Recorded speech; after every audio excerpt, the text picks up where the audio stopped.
ulibadilisha namba na ukaanza kuziuza.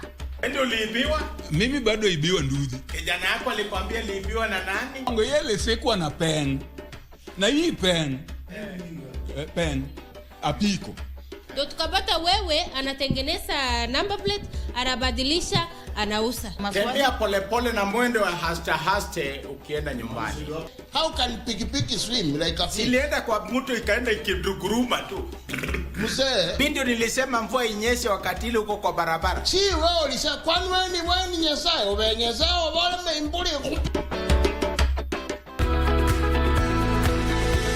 Kila mwisho wa juma kwenye runinga yako ya KBC Channel 1 tunakuletea Mkulima. Ni kipindi cha kila mtu. Iwe wewe ni mkulima mdogo, mkulima mkubwa, muuzaji au mnunuzi, au yeyote anayenuia kuanzisha kilimo ama ufugaji. Tazama Mkulima kila Jumamosi saa 10:30 ambapo kilimo na fursa zinapatikana. Do you know what's inside that prepackaged food? Those unhealthy ultra-processed foods high in sugar, salt or unhealthy fats can lead to diseases. According to the Ministry of Health, approximately 39% of all deaths in Kenya are as a result of non-communicable diseases such as obesity, diabetes, cancer and high blood pressure. The foods and drinks we consume every day can affect our health more than we realize. Clear information on packages about what's in our food can help us have a healthy diet. From the Food Policy Coalition Kenya.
Well, good afternoon and welcome to KBC's Lunchtime News. We have the latest here in the country and beyond our borders. We want to bring you up to speed of some, especially of the by-elections that are happening across the country, especially from Emurua Dikirr, also Endo and Poro Ward. But I am made to understand that we already have our very own, that is Simon Ochola, on the other side, who is covering the Emurua Dikirr by-election. Simon, good afternoon. Can you tell us the latest from Emurua Dikirr by-elections?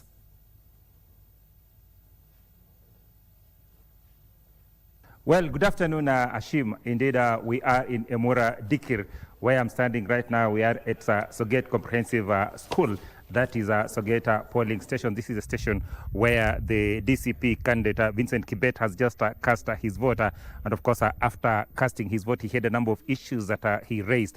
Of course, those issues I'll be addressing in due course. However, I just want to put it across there that indeed the voting exercise kicked off at 6 a.m. in the morning as was anticipated. And 45,074 registered voters in this constituency will be going across or will be streaming across 56 polling stations just to do their democratic right, which is to cast the vote for their preferred candidate to be the next member of National Assembly after the demise of Johanna Ngeno, of course, in that ill-fated chopper crash that happened in February. That aside, of course, there have been a number of issues that have actually been raised by some of the candidates that are actually contesting in this poll.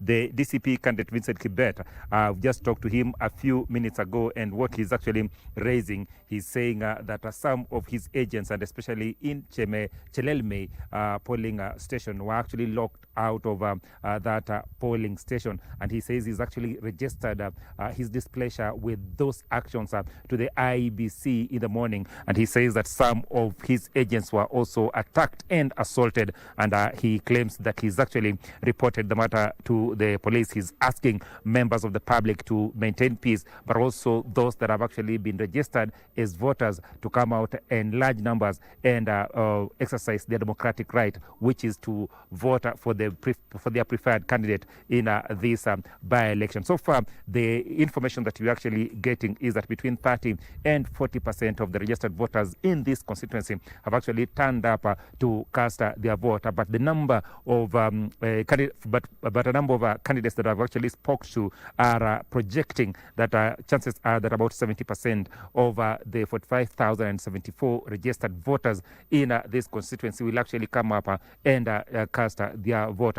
The polling stations, have said, opened at around 6 a.m. in the morning, but I want to tell you, Hashim, that by 6:20 in some of the polling stations, the first person to cast their vote had actually not turned up. And I just give you an example of Somoweta polling station that the first person to actually cast his vote in that polling station did cast their vote at around 6:20. And that has been the story of the day in Emurua Dikirr by-election, where people have actually come, yes, to participate in this particular exercise, but also they've come at a very slow pace. What has happened is that members or those that are actually participating in this poll have kept on asking members of the public to come out in large numbers so that then they participate in this poll, but has also insisted that there's need to maintain peace and order even as they go about the exercise. So, of course, we'll be keeping a keen eye moving across this small constituency that was created in 2013, and of course we'll be traversing this constituency so that then we can actually bring you first-hand information of exactly what is happening here in Emurua Dikirr.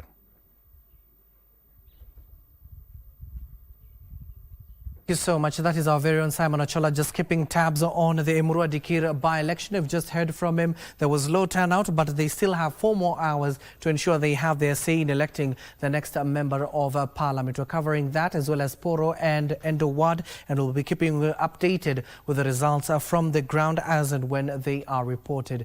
Still with the by-elections, the United Democratic Alliance Party, that is UDA, has awarded Samuel Kirinyaga a nomination certificate after he was duly elected as the flag bearer of the upcoming Kalou parliamentary by-election slated for July 16th. Mushina garnered 3,221 votes to clinch the ticket in a tightly contested race that attracted 10 aspirants in the party primaries held on Friday. He narrowly defeated George Wambogo Kanuri, who received 3,077 votes. Speaking at the Hustler Plaza, UDA Secretary General, that is Hassan Omar, has announced that the ruling party and its candidate will hit the ground running by organizing their campaigns ahead of the mini polls. Former Cabinet Secretary Moses Kuria has further taken a swipe at DCP and Jubilee, stating that they will clinch the seat and deliver the government agenda in the region. Which has demonstrated time and again its ability to conduct free, fair, and transparent and verifiable nominations, that results are received within moments from the time the polling center closes. Since we started doing these by-elections, we have clinched almost all the seats. Almost 98% of the seats which have been available, we have clinched them. Kwa sababu tunajua huwa tunachagua serikali ili iweze kutupatia maendeleo, na kwa sababu sisi ndio tulichagua hii serikali ya UDA, hilo ndilo jambo ambalo tunashikilia. Viatu zetu tunafunga kanda, tunaingia kwa uwanja, and we are assured of one thing. We know our candidate. I'm challenging the opposition. Now, please name your candidate. The agenda is known. Our candidate is known. The plan is known. We are ready. Where are you? Bring it on.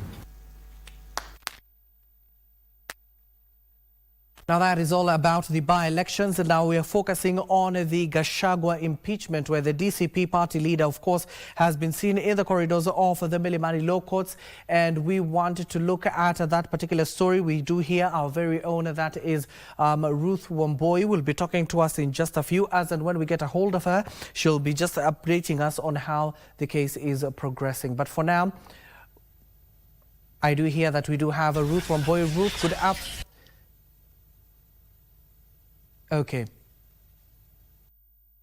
Have it. That is our very own Ruth Wamboi. Ruth, good afternoon. If you can hear me, kindly bring us up to speed about the former deputy's president, that is regarding Gachagua's impeachment case.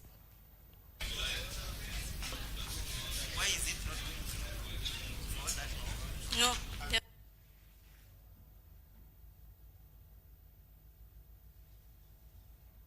Hello, we are coming to you live from Milimani Law Court, whereby we understand regarding Gachagua's impeachment case is ongoing here, and today is the day 2 whereby the respondents are responding to what the petitioners have been presenting over the last week, and also on their oral submissions.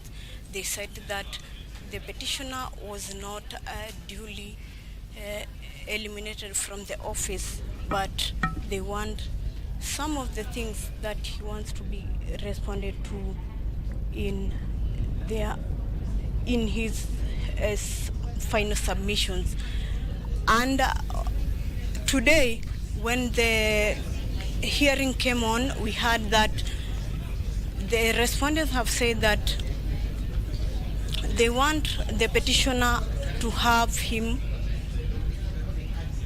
given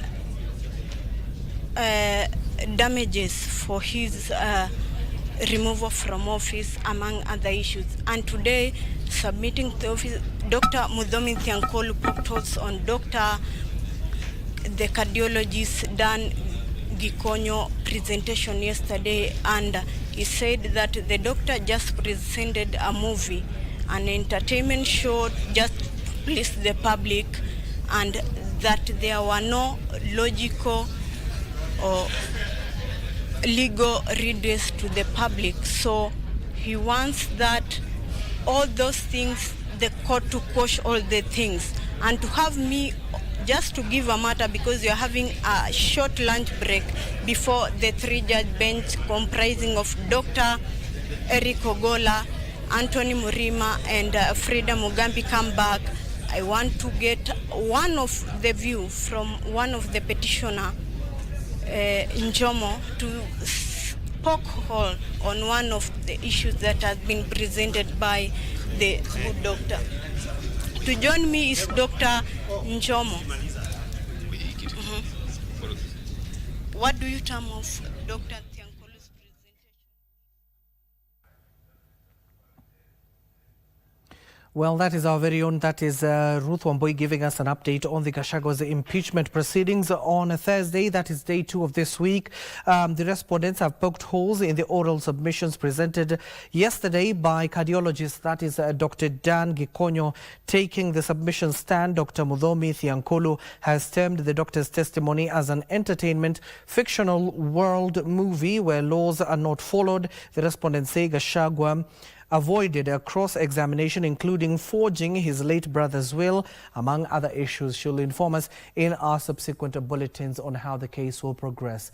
Elsewhere, 4 students from Magereza Academy in Naivasha have been arrested following a fire incident that destroyed part of the dormitory at the institution. The incident occurred at around 8 in the evening, leaving property worth thousands of shillings destroyed and a few students with minor injuries. School officials say the suspects were arrested after CCTV footage allegedly linked them to the incident.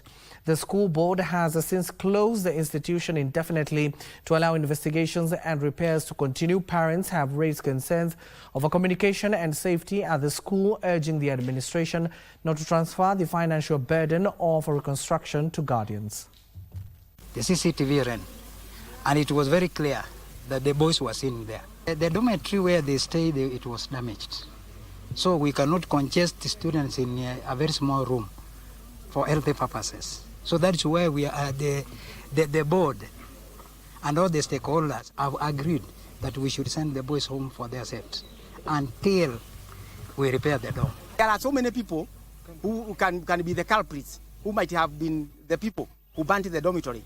Let them be held responsible. We, the parents, are not ready to pay a single penny out of what we have paid as a school fees and other maintenance costs. We are demanding of the management of the school, the principal included, that they foot the bill.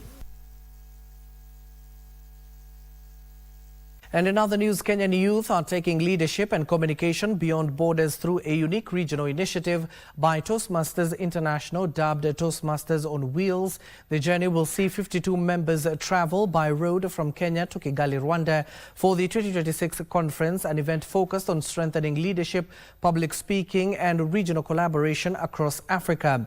The summit is expected to bring together Toastmasters members and leaders from across the continent to share ideas, sharpen communication skills and inspire regional unity.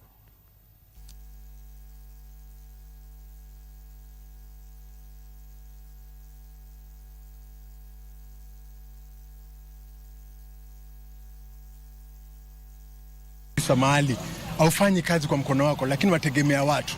Ikiwa utaweza kupitisha ujumbe wako kwa urahisi, basi itakuwa rahisi kuwa kiongozi mwema. Kwa hivyo ni bora vijana tunapoenda tunajichota, tunaenda changamoto, tunapata na watu watakusaidia, watu watakuhimiza kujua kwamba hata wewe waweza kuwa mzaji bora. It tests your listening and ability to give feedback.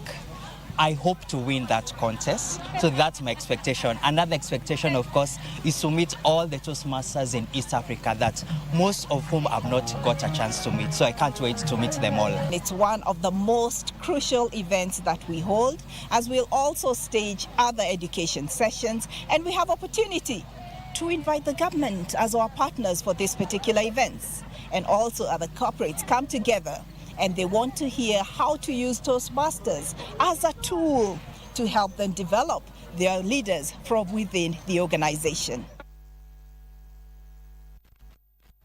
Elsewhere, leaders from Kitui County have sustained their calls on the government to drive out all illegal camel herders from the region. Speaking during the burial of a 14-year-old boy killed by camel herders, the leaders accused the government of turning a blind eye on the killings that have continued to rob Kitui residents of peace for decades. Simwingi Central, Kitui County. A cloud of sorrow hung in the area as the body of 14-year-old James Mutemi was brought out of his house for his final send-off.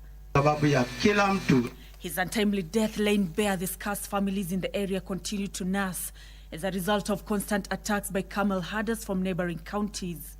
Area leaders condemned the killings, calling on the government to find a lasting solution to the perennial attacks. Kuwa na ngamia katikati ya watu, hiyo ni insecurity by itself. Wenye aliwa huyu kijana alikuwa analisha ngamia. Kama ngamia haikuwa hapa, huyu kijana hangeuliwa. Leo tumesimama mahali hapa Nguni, wakati mtoto mdogo wa miaka 14 amepoteza uhai wake, lakini unashangaa ni kwa nini watu wengine na sisi tuko Kenya wanakubaliwa kukaa na bunduki. Now, Sunday, because of the conversation that I was told happened between Governor wetu wa Kitui na Governor wa Garissa. Haya mazungumzo ni mzuri kwa sababu ilifungua barabara, but it did not address the real issue. As the body of James Mutemi was lowered into his final resting place, area residents continue to live on edge while holding on to hope that a long-lasting solution will be found. Nancy Okware, Lunchtime. A section of Nairobi residents have accused the county government of hiring its workforce based on favoritism. The residents claim the majority of those employed are unqualified, thus jeopardizing service delivery.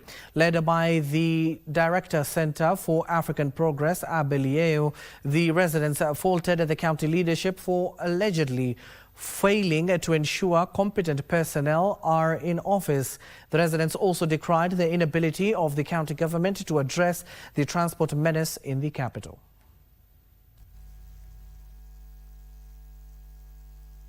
We've had issues with what we call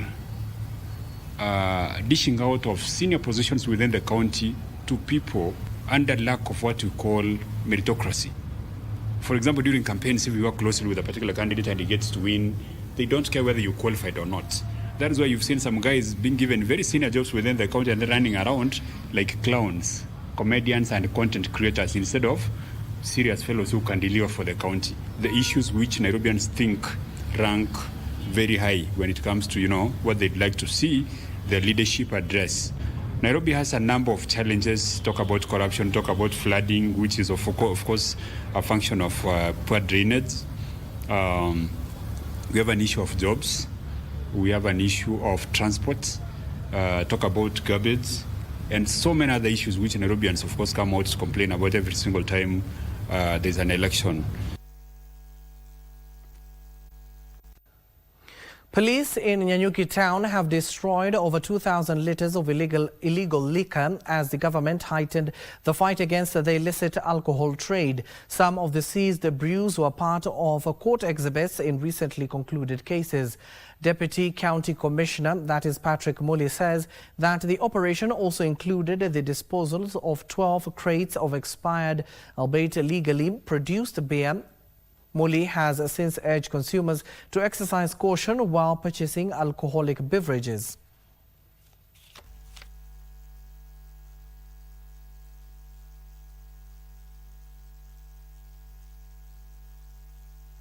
Pigana hivi tapandi pia watu wanajaribu kukimbia the neighboring some counties, but we have decided as the security committee ya kwamba tutafuata mpaka pale. I'm just calling upon wale wanafanya hii biashara sana hii ya kuuza pombe ambao inaruhusiwa kama hii mambo ya Tusker na zingine ya White Cup sime expire Guinness, wawe wanaweza kuuzia wananchi ile pombe inafaa ambayo inge expire. Hata wao wakati wananunua kutoka mahali wananunua waangalie expire dates. Elsewhere, youth leadership and gender equality dominated discussions at the high-level dialogue in Nairobi County, with leaders noting that the high cost of politics continued to lock many young men and women out of leadership spaces. The forum brought together youth leaders, government officials, development partners, civil society organizations and a former head of state to explore ways of increasing youth participation in governance and decision-making. The dialogue convened by Club de Madrid, Neuro Trust Network and the SDGs Kenya Forum highlighted challenges limiting young women from accessing leadership opportunities. Speakers noted that Kenya has made progress through policies such as the 2/3 gender rule and the national policy on women's economic empowerment, but weak implementation continues to slow meaningful inclusion. The ideal is the 2/3. As we have had today, the judiciary is at 56%, the executive is at 43%, parliament is still lagging behind, and there's some work to be done in parliament. Former Botswana President Mokgweetsi Masisi urged governments and institutions to move beyond symbolic commitments and create opportunities for young people through education, mentorship and leadership inclusion. It's important for government to create an ambient environment for young people to be young people. Democratize it, liberate it, and cushion it so that mistakes that young people make are mistakes and they can be reflected upon by young people and be seen as mistakes. Young people need to be perceived as a resource and not a problem. Special Advisor on Women's Rights in the Office of the President, Harriet Chigai, said deep-rooted patriarchy and discrimination against young women remain major barriers to leadership. Women economic empowerment for me is very key. Why do I say that? Remember, we started by saying the society is very patriarchal. In some communities, as of to date, women don't own their hard-earned money, empowered for them to be able to support their families as well, and for us to have a society that is breathing. On her part, UN Women Kenya Country Representative Antonia Sodanona and the UNDP Kenya Deputy Resident Representative Madalena Monoja noted that despite constitutional provisions supporting gender equality, implementation remains slow. Despite the progress in the Constitution, with the provision of the 2/3 gender rule, despite the different legislations that are there, most of them were mentioned here, the speed of implementation is very slow and that there have really been several challenges. When you are talking about the 2/3 gender rule, it is about fundamentally power sharing. Noilongeso for Lunchtime News. Kirinyaga Governor Anne Waiguru has intensified calls for the re-election of President William Ruto, urging the Mount Kenya region to honor past political commitments. Speaking during a Thanksgiving ceremony in honor of Rahab Mukami following her election as the president of the Women's Caucus of the Pan-African Parliament, Waiguru said the region should remain consistent in its political engagement. She noted that maintaining political trust and unity was important for the region's national standing. Her sentiments were echoed by other leaders who urged residents to support the current administration ahead of the next general election.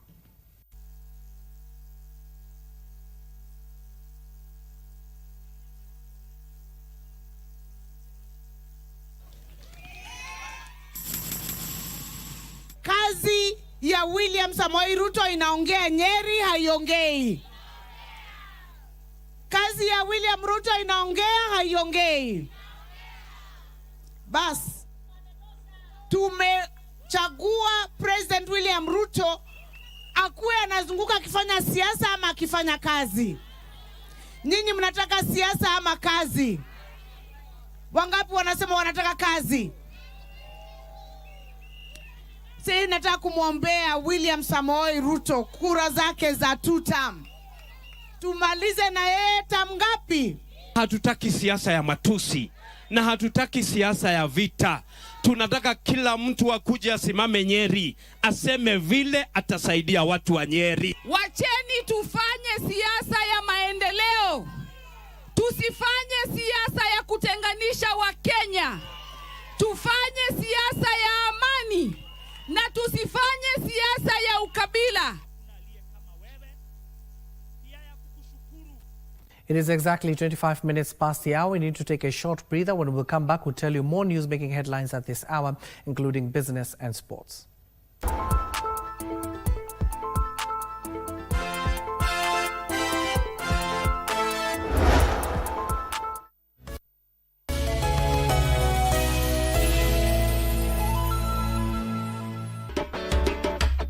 Wewe ukazichukua ukaenda ukazibadilisha namba na ukaanza kuziuza.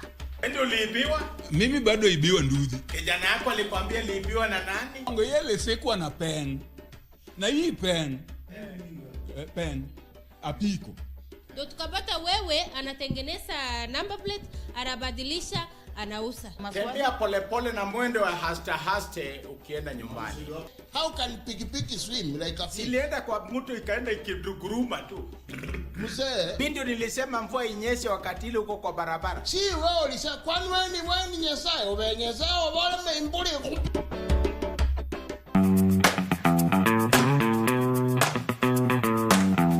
My name is Diana Chacha.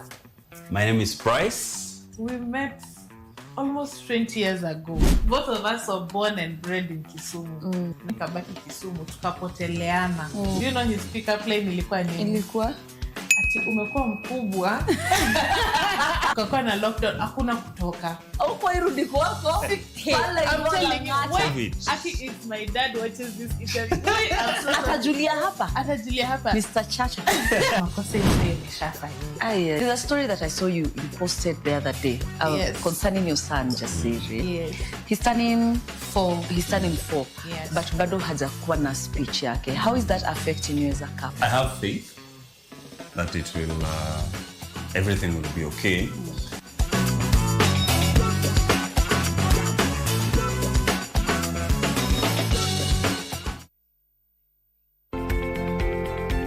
Your body has a hidden highway, the lymphatic system.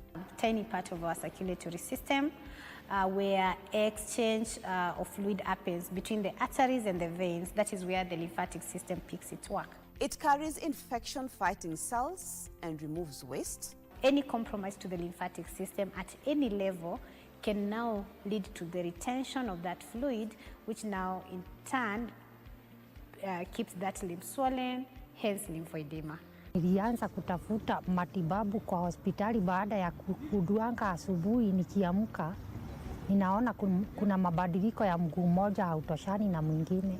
Now this week on Health and Lifestyle, we discover how blockages can cause chronic swelling.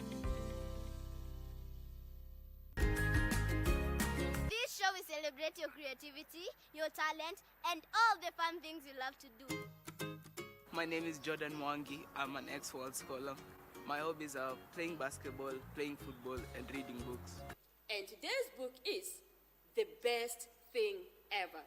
Chinky chimpanzees chew chunky chocolate chips. I'm Chef Zawadi, and today I'm going to show you how to make potato salad. Vous présente un poème intitulé Le respect de la planète.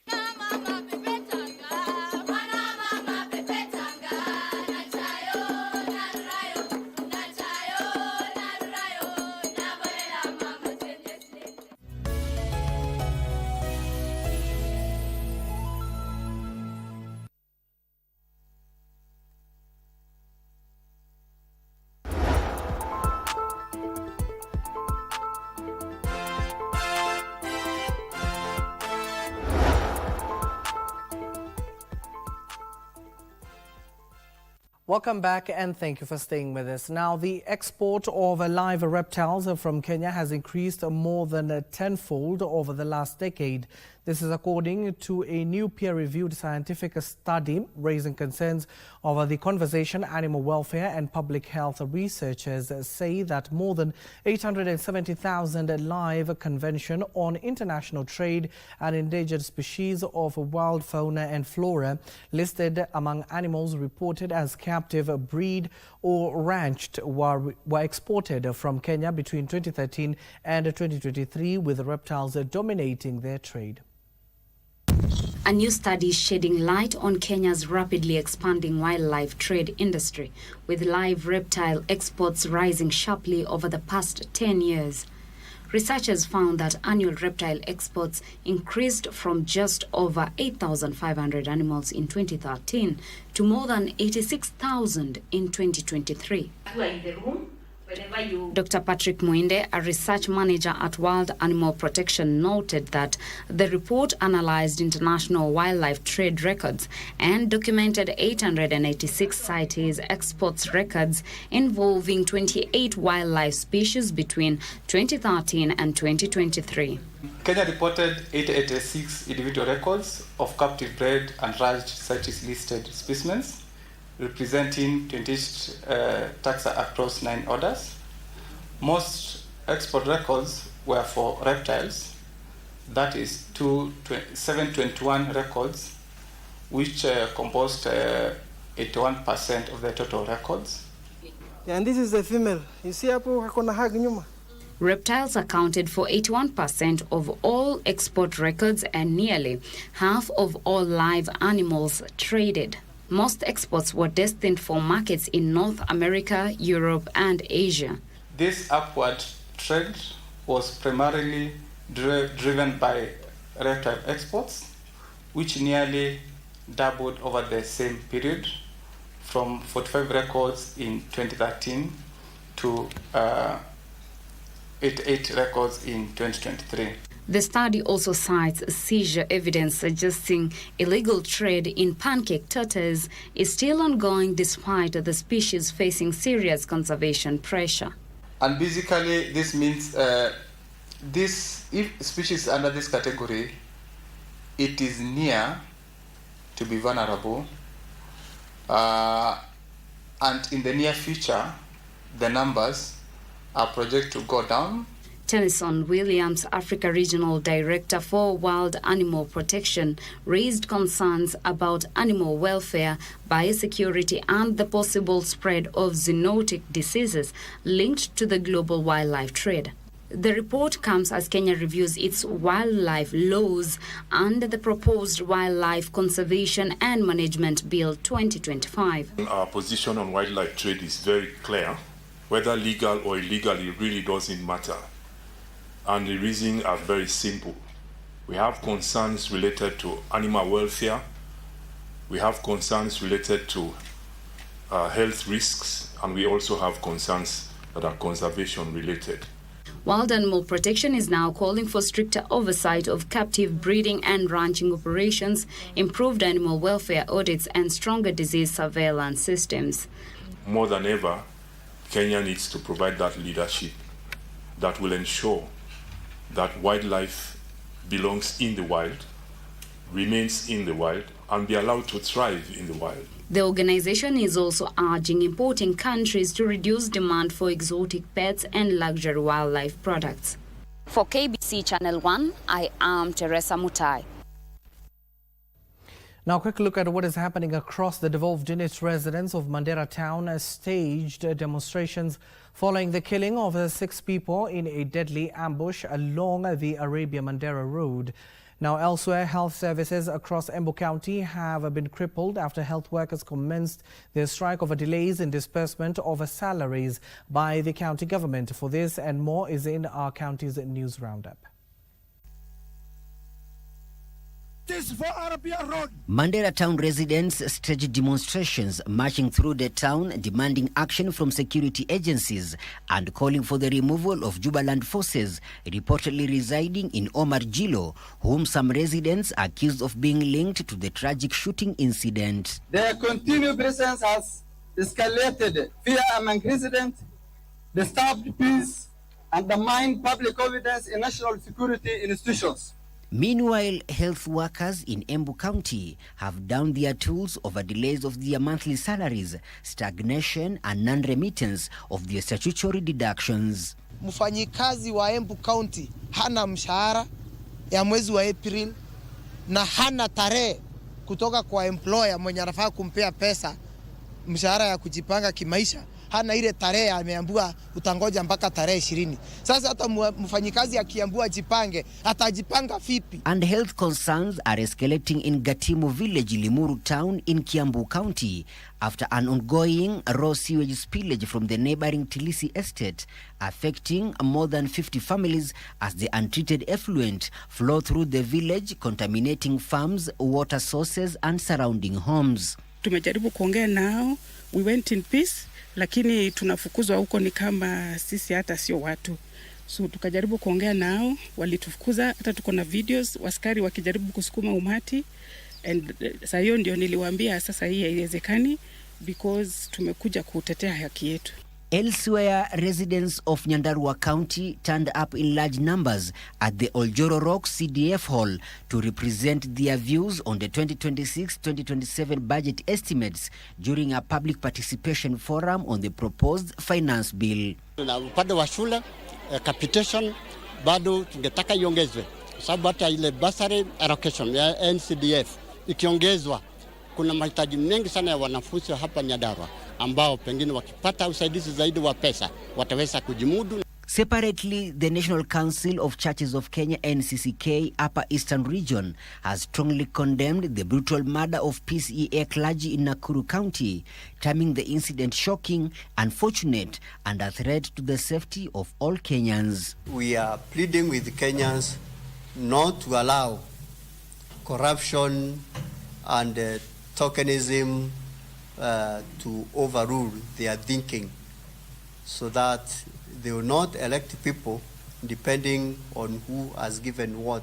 In matters education, the Center for Mathematics, Science and Technology Education in Africa, Semastia, has intensified a nationwide mentorship program aimed at increasing the uptake of science, technology, engineering and mathematics subjects in primary and junior schools under competency-based curriculum CBC. Going to the rich learners in the schools, we want to make them go through some scientific activities or activities in mathematics to see whether they can develop more interest in the STEM subjects as they move to senior school. Finally, efforts to boost clean energy production in the country continue to gain momentum as private investors partner with local communities in Taita Taveta County to support the government's renewable energy agenda.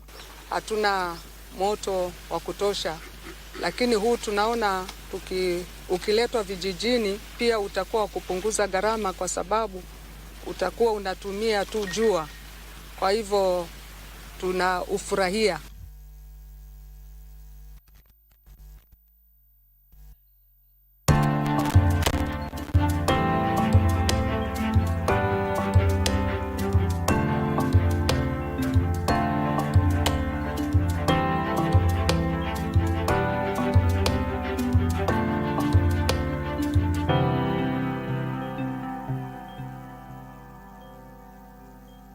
world of business, a section of tech gurus in Mombasa County are leveraging on artificial intelligence AI to combat fuel theft, reduce road accidents and enhance driver accountability.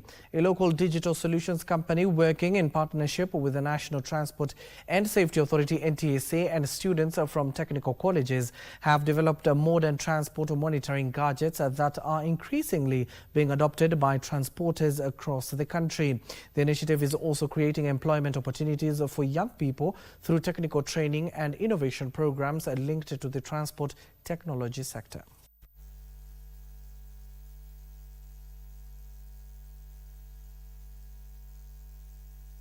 Pata kwamba gari yako unashindwa kujua kiasi ya mafuta ambacho kimetumika pale katika safari, na ndio maana tulivumbua hii kifaa cha fuel monitoring solution ambayo itakuwezesha wewe kama mwenye gari kujua wakati dakika yoyote kwamba ni mafuta kiasi gani kilicho katika tanki ya gari yako na ni mafuta kiasi gani kimetumika katika kila trip.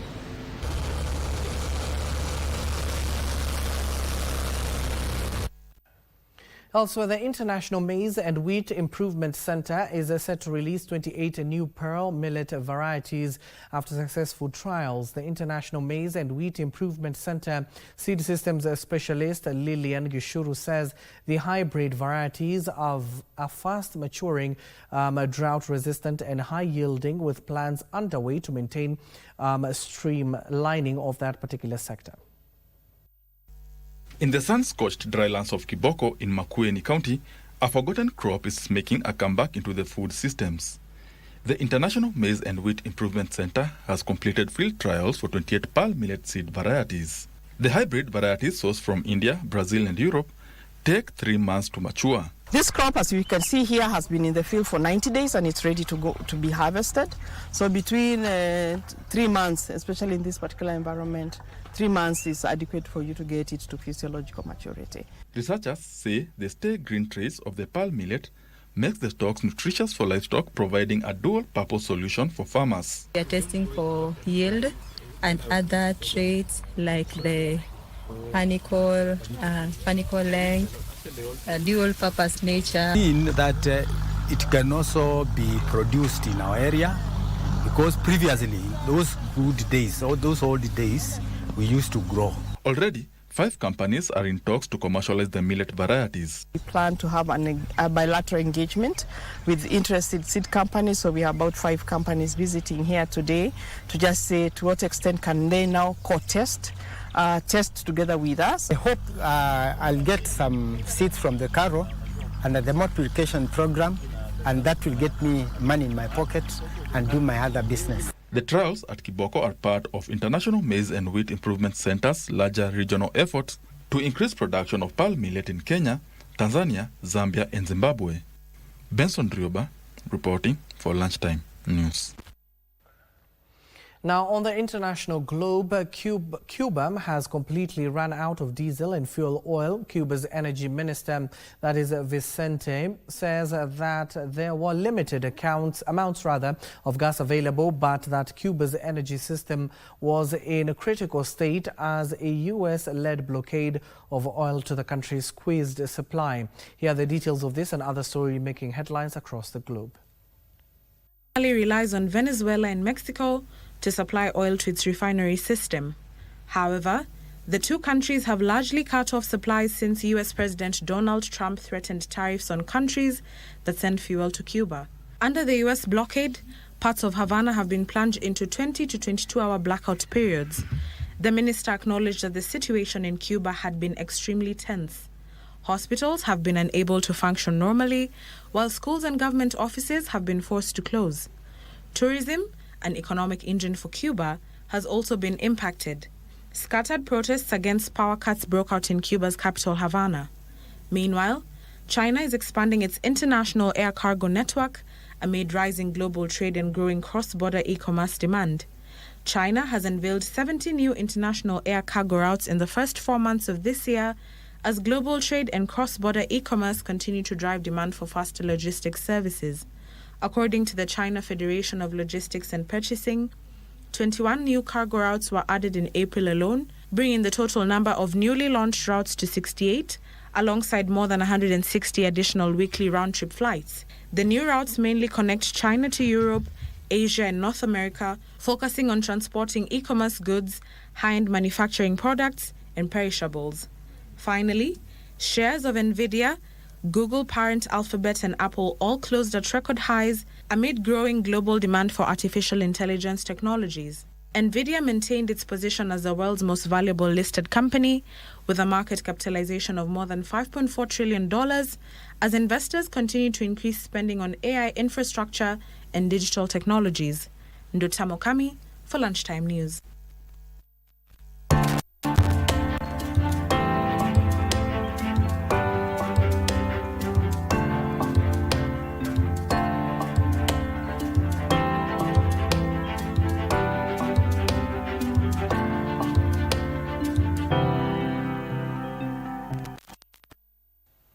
Now to more news now. Stakeholders in western counties have called for the decentralization of government chemist services to improve efficiency and accelerate forensic and diagnostic results. Speaking during a public participation forum on the proposed National Forensic Science Bill 2026 held in Kakamega town, participants urged the government to sensitize the public on the proposed law and allocate more resources towards strengthening forensic and laboratory services.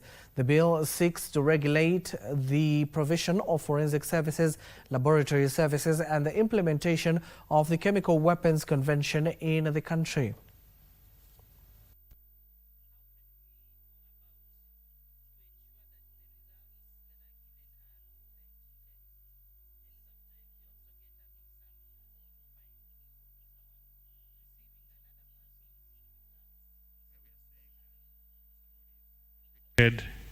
There will be a fine not exceeding and imprisonment not exceeding, and then we say or both. So I've seen other laws, they use the words or such, fine and imprisonment, those words. The provisions of this bill, it provides for the establishment of a National Forensic Science Board, which will be chaired by the PS Interior, and the board will provide policy direction on the provision of forensic services in the country. Grade 9 learners in Musanda Ward, Mumias West constituency have received a major boost after donors distributed exercise books, maize and beans to support the school feeding program aimed at keeping learners in school and improving their academic performance.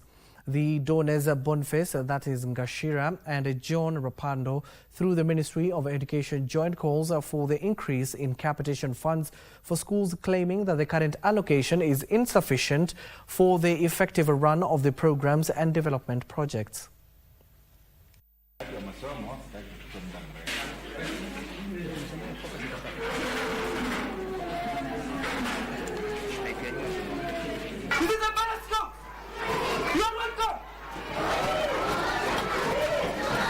Mara mingi mimi nimetembea mashinani nikisupport 100% transition. Watu wetu wanaumia. Alafu government yetu pia pesa ambayo wanatuma hapa shuleni si ya kuridhisha. Yani ni mradi ambao mimi nimeanzisha na nitahakikisha kwamba imecover all schools za public primary schools in Musanda Ward.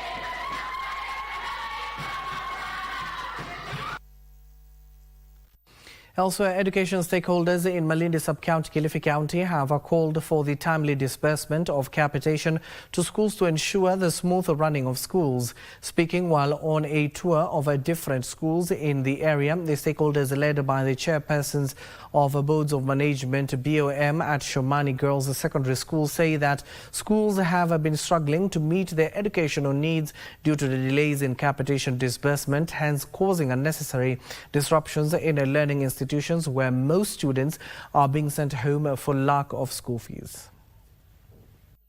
Shule zinahitaji kusema ukweli ni sana, so tunaomba serikali iweze kuharakisha hiyo process na kwamba hizo pesa ziweze kutoka ili iweze kusaidia wananchi wa huku chini mashinani. Na tumezungumza na mwalimu mkuu, kuna some other projects wenye ambao wameweza kutuomba sisi kama ofisi, so tutashirikiana kuhakikisha ya kwamba we have created a good learning environment for our students in Malindi constituency.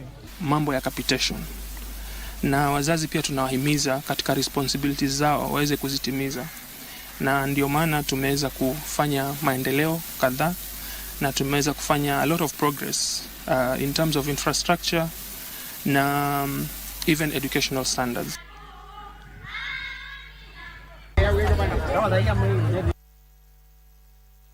The State Department for Social Protection and Senior Citizens Affairs has launched a verification exercise targeting ghost beneficiaries enrolled under the Inua Jamii program. The exercise involves a biometric registration of beneficiaries to confirm their identities and verify that those receiving government support are genuine recipients. Speaking during the pilot phase of the initiative in Illicit, Kajiado Central, Principal Secretary for Social Protection and Senior Citizens Affairs Joseph Motari noted that the new biometric system will ease the administrative burden on chiefs who have traditionally been tasked with reporting deceased beneficiaries for the removal from the program. The verification exercise is expected to be rolled out across the country in June.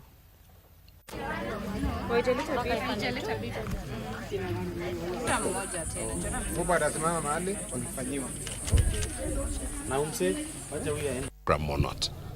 That is why we felt as a government it's very good for us to put these people into the biometric systems such that we are able to know when somebody leaves the program. And we'll be doing this after 3 months of this, such that we do what we call a proof of life. Na hii kazi tutahakikisha kwamba tumeifanya katika Jamhuri ya Kenya nzima. Hii mwezi wa 6 wote, hiyo ndio kazi tutakuwa nafanya. Ili wale wametoka katika program pia tutapata nafasi ya kuwaongezea katika mradi.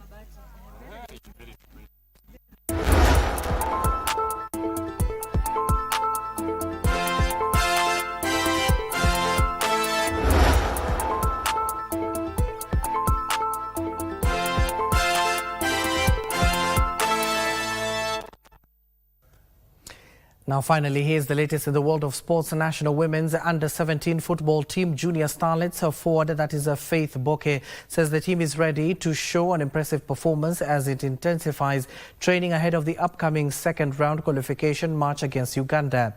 The team progressed to the second round after defeating Namibia 7-1 on aggregate last month and is aiming for a second consecutive World Cup appearance under the tutelage of Mildred Cheche. The first leg encounter is slated for the 22nd of this month, with the return set for the 31st. The winner of that particular will advance to face Botswana, Tanzania, the Central African Republic or South Africa. Faster, faster, faster! Repeat!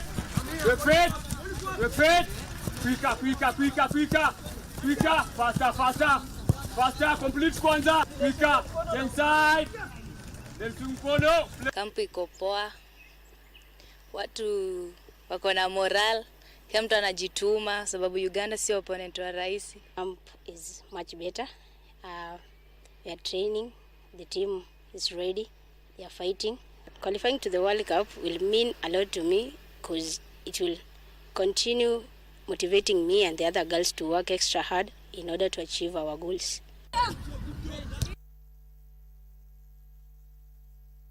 Athletics Kenya has paid tribute to the Confederation of African Athletics President Hamad Kalkaba following his death, describing him as a visionary leader who transformed athletics across Africa.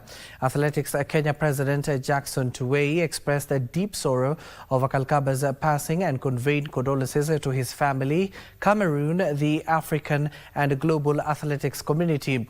Tuwei praised the late Kalkaba's leadership, saying his efforts elevated African athletics on the world stage and inspired generations across the continent.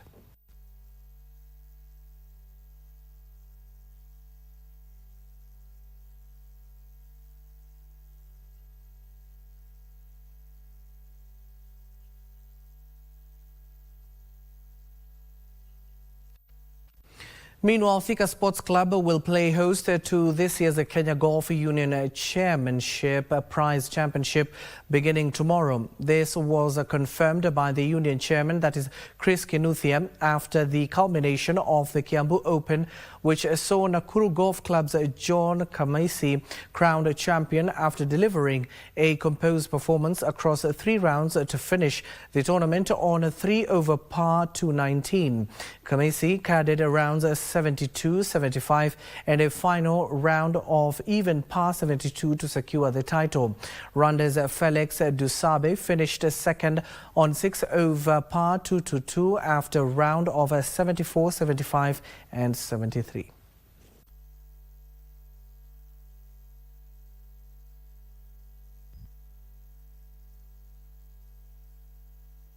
It was very well organized and it met all expectations. The event has become very competitive.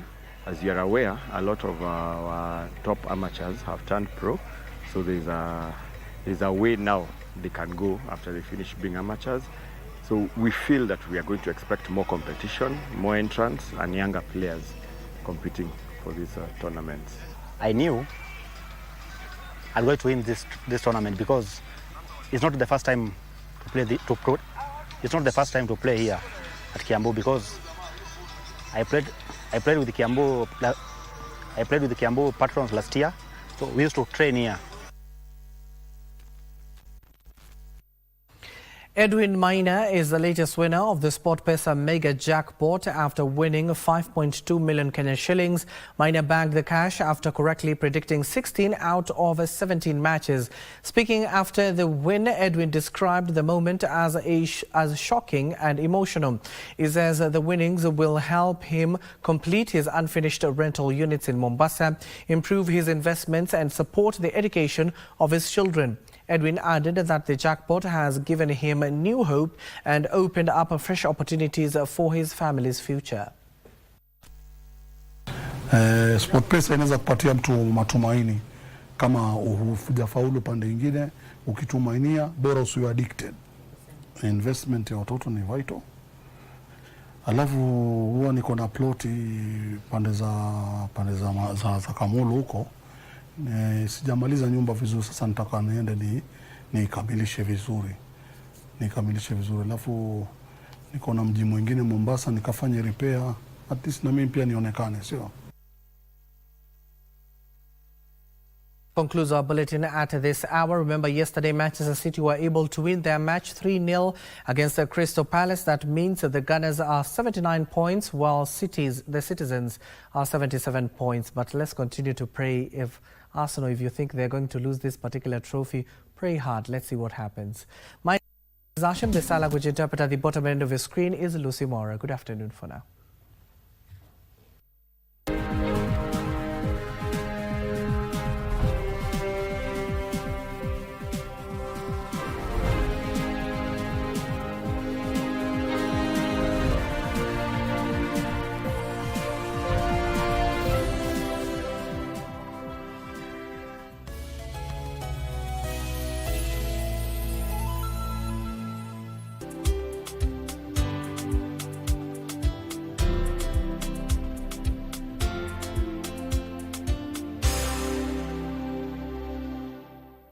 Wakenya, ni wakati mwingine wa kuhakikisha kuwa umefile KRA returns.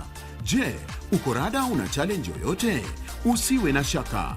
KRA wakishirikiana na KBC Channel 1 wanakuja hapo ulipo kusaidia kufile returns na kulipia ushuru wako. Jiunge na msafara wa KRA Roadshow, uwe fiti mambo ya returns. Alhamisi ya tarehe 14 mwezi Mei tunazuru eneo la Isiolo. Msafara wetu utaanzia katika eneo la Bula Pesa. Kisha tuingie sokoni, Pepo la Tumaini, Soko Mjinga, KPLC, Red Cross, alafu tutapenyeza hadi Burata. Baadaye tutaelekea katika eneo la Ngare Mara. Tarehe 30 Juni iko mlangoni. Usingoje hadi dakika za mwisho. File KRA returns mapema. Ishi bila stress. Jijue, jibeta. KRA, tulipe ushuru, tujitegemee.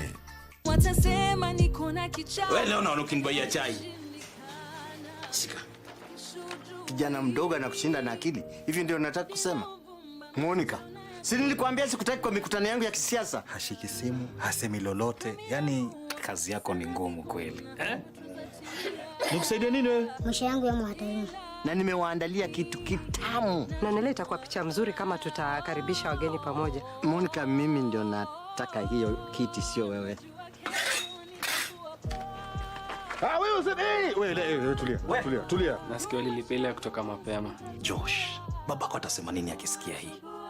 Wewe ulivunja kwako, sitaangalia uvunje kwangu. Kila mtu abaki kwa leni yake, sawa? Okay, tutaongea. Ulinisaliti. Abidi. Kwa hivyo nyinyi mnaona kwamba sisi tunacheza hapa? Si mchezo chief. Hii kesi mimi naweza nikaitupilia mbali.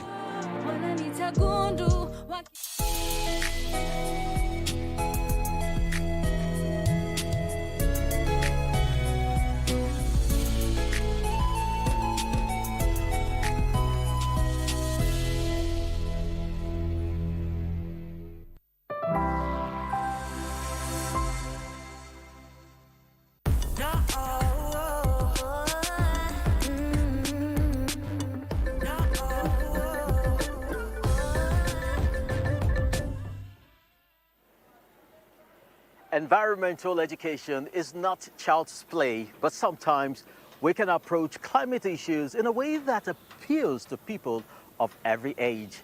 That's really important as we look to the future. Hello and welcome to a new edition of Eco Africa. I am Chris Alems in Lagos, Nigeria. And I am Sandra Kahumza Twinobio, co-hosting from Kampala, right here in Uganda. And this week, we have another round of exciting reports about conservation and sustainability. Here is what we have coming up. Joining forces to safeguard wetlands in Guinea. Making olive production more resilient in Tunisia. And a farmer using photography to raise awareness in Kenya. The Gambia has a fairly short coastline, and communities there face the threat of overfishing. Now, a recent report by Amnesty International revealed that it is one of the 6 African countries that together lose at least 2.1 billion euros every single year due to illegal or unregulated fishing. At the same time, local fish meal factories are having a detrimental impact on marine ecosystems and the people who depend on them. We met some local activists. The coastal town of Sanyang has a problem. Every day, fishers unload almost their entire catch here to be taken by truck to a nearby factory where it's turned into fish meal. It's been like this for 6 years, and both people and nature are suffering the consequences here in southwestern Gambia. That's something environmentalist Mohamed Jabang and his fellow activists are determined to change. Ever since the factory was built, they've been calling for a more sustainable use of their region's resources. The marine economy or the blue economy is very important for our survival here.